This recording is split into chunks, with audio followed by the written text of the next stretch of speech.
Sa higpit ng kompetisyon ng mga motorcycle industry sa Pilipinas, meron dalawang motorcycle manufacturer na masasabi nating nangunguna pagdating sa sales.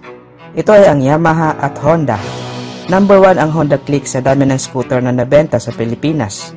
Sinundan naman ito ng Yamaha NMAX na nasa top 2 at Yamaha MIUI na nasa top 3 at Honda Beat naman sa top 4, ayon mismo sa MDPPA. Pag-usapan natin ng ilang mga motor na asahan natin o posible na dumating sa susunod na taon. Ang posibleng panibagong Mio sa lineup ng Yamaha Mio Series 125 sa Pilipinas. Sa ngayon ay meron tayong Yamaha Mio i125, Yamaha Mio Soul 125, Yamaha Gravis 125, Yamaha Mio Gear 125 at Yamaha Fazio 125. Bukod pa dito ay may ilan pang Yamaha scooter na aabangan. Isa na nga dyan ay ang Yamaha X-Rides 125 na kung magkakataon ay ito ang magiging kaisa-isang Yamaha Mio 125 scooter category na naka-naked handlebar na pwede hindi lang sa urban place kundi pati na rin sa off-road. At sa tingin ko ay napapanahon na rin na maglabas naman sila ng 125cc displacement na naka-naked handlebar. Himayin natin kung ano ang nasa scooter na to at bakit natin masasabi na magiging mabenta ito pagdating sa Pilipinas. Anyway, bago yan ay huwag kalimutang mag-subscribe sa ating channel, pakihit na rin ang likes at notification bell icon para lagi tayong updated sa motorcycle news and reviews. Pag-follow na rin ang ating Facebook page. Please support Filipino YouTuber. Thank you. Una sa lahat ay nagiging trend na nga ngayon ang scooter na naka-naked handlebar, particular sa mga small displacement scooter category.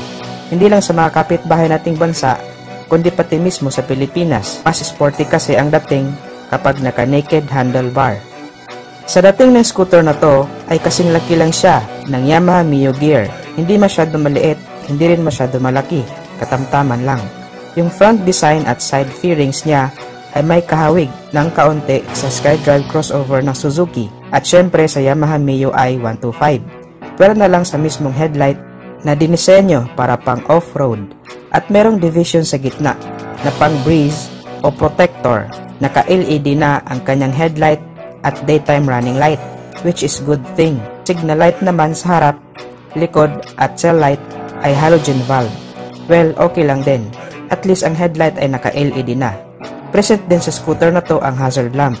Very useful din ito to warn other drivers as when the vehicle is not working properly. At of course, ang nagpapadagdag forma ng scooter na to ay ang kanyang sporty naked handlebar. Sa overall design ng scooter na to ay umaakma o bumabagay talaga sa kanyang naked handlebar na manibela. Ang kanyang digital panel naman ay naka-analog na pinapakita ang speed meter, signal light, indicator, high and low beam, fuel level, engine warning at eco indicator. Kung ang eco indicator ay umiilaw, it means na tumatakbo ang motor sa mas matipid na fuel consumption range.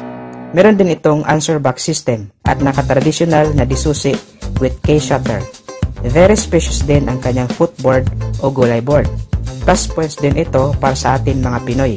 At ang disenyo ng kanyang upuan ay pang-adventure with the handle grip. Nakadagdag pogi points din sa sporty looks na scooter na to.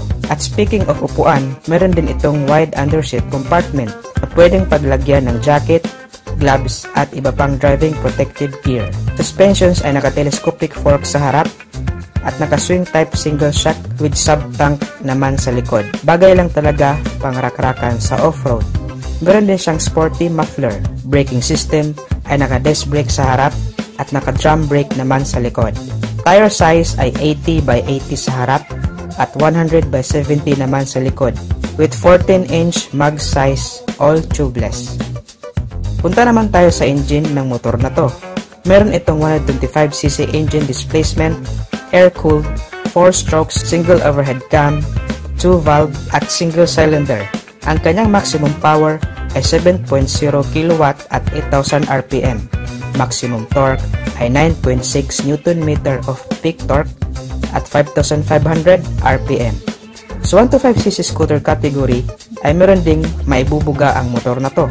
At syempre naka blue core at fuel injected na rin na ang ibig sabihin ay fuel efficient pa rin kahit sa higher performance at environmental friendly. Bago ko pala makalimutan, Ang motor na to ay naka-diesel cylinder at forged piston na mas magaan ang cylinder body design, heat resistant at matibay. Starting system ay electric start at kick start.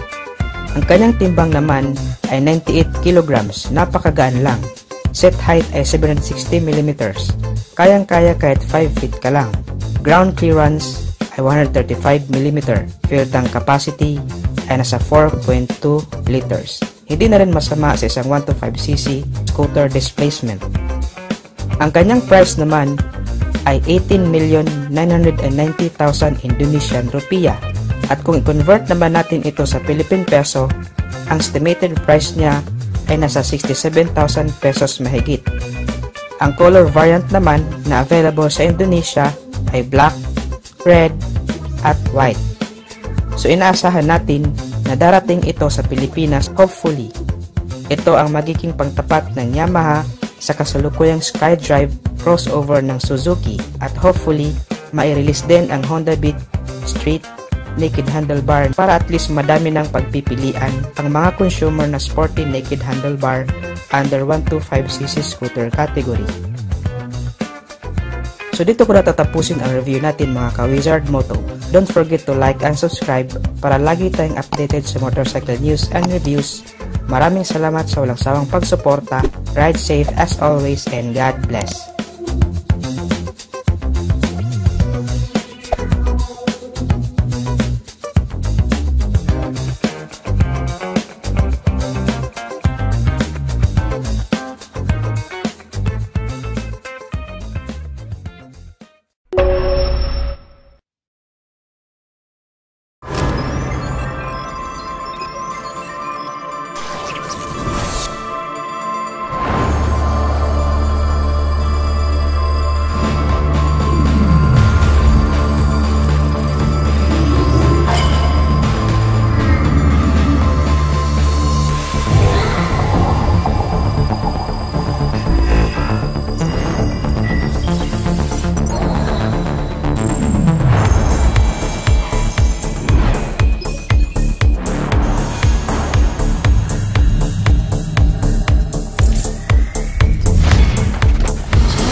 Ogre 智领风潮，新色登场。